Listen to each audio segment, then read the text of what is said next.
Hey Psych2Goers, have you ever wondered if you were the toxic one in the relationship? We probably all know someone who is difficult to be around.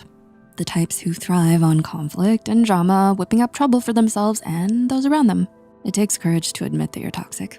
But it's even more courageous to take the necessary steps to right the wrongs you've done and challenge yourself to become a better person. It's also a big leap forward to have the mindset to want to improve yourself, a trait that not everyone possesses. So if you're interested in making a positive change in your life, here are 6 tips on how to not be a toxic person. Number 1, check your ego. The first step to not being toxic is acknowledging that you have certain traits that may be toxic. They don't necessarily define you, but these behaviors have come up more than once in your past interactions. If you're the type of person who always has to be right, who can't stand to be challenged, or who gets defensive at the drop of a hat, it may be time to check your ego. Arrogance and lack of humility are big signs that you're a toxic person. They show that you lack the mental flexibility to see things from another person's perspective. It's not easy to let go of your ego, but you need to be open to the idea that you might not always be right. Try seeing things from other people's points of view and be willing to change your opinion. Being able to admit when you're wrong is a key trait of successful and well-liked people. Number 2, don't test others. Do you often find yourself challenging others to test their loyalty? If you do, it's time to reassess your methods. Testing others is a toxic way to try to control the situation and those around you, whether it's by making final ultimatums, asking trick questions, or by making false temptations for your partner. Testing others may seem reassuring to you at first, but it can be utterly draining for those around you.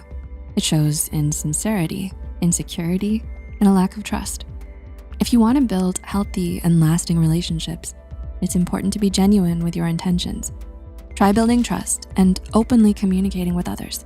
Show others that you trust them by being vulnerable yourself. This way, you won't have a big expectation for them to live up to, but instead foster a more healthy relationship that creates trust from both sides. Number 3, don't gossip. Do you find yourself regularly engaged in gossip? Gossiping may seem fun and engaging, but it's not the best way to build rapport. When you gossip, you're tearing someone else down in order to feel better about yourself. It certainly won't do your image any favors either.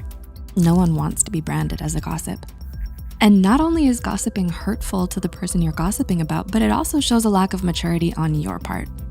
It's important to be able to have mature conversations about things that don't involve putting others down. Number 4, don't be a doormat.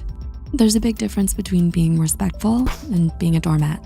When you're a doormat, you don't stand up for yourself and you don't voice your opinion. This not only shows a lack of self-respect, but it also sets you up to be taken advantage of by others and allows others to walk all over you. On the other hand, being respectful doesn't mean you have to agree with everything someone else says. It's okay to voice your opinions and stand up for yourself.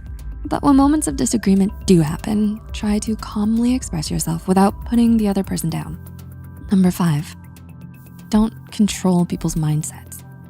Do you often tell others to calm down, relax, or don't take things so seriously? While it may sound rational to tell others not to let their emotions get a hold of them, trying to control other people's emotional reactions can be a very toxic behavior, because it's an attempt to invalidate someone else's emotions under the guise of sounding rational. These phrases can stifle an emotional conversation and further alienate the person you're talking to. Instead of trying to control how someone else is feeling, validate their emotions and provide comfort and emotional support. This can go a long way in strengthening the bond between you. And number 6, don't avoid or delay difficult conversations. Think about it. Is there something you've been wanting to talk to your friend or partner about, but you keep putting it off because you're not ready or it's not the right time? There's no question about it. Conflict can be uncomfortable because navigating difficult situations is never easy. But if you wanna have a healthy and successful relationship, it's important that you're able to openly communicate with each other. And that includes having tough conversations. Avoiding difficult conversations will only create more tension and resentment in the long run. Leaving these negative feelings unresolved won't lead to anything good. So it's important to address them as soon as they arise. It can be difficult to change your behavior, especially if you've been engaging in these behaviors for a long time. But it's important to remember that change is always possible. You'll experience new things, build more memories, and establish more relationships as you move through life. Why let your less than stellar habits define you? Can you relate to any of these points? I'll admit, I can. Let us know in the comments and share this video with others who might find it helpful. The references and studies used are listed in the description below. Until next time, friends, thanks so much for watching.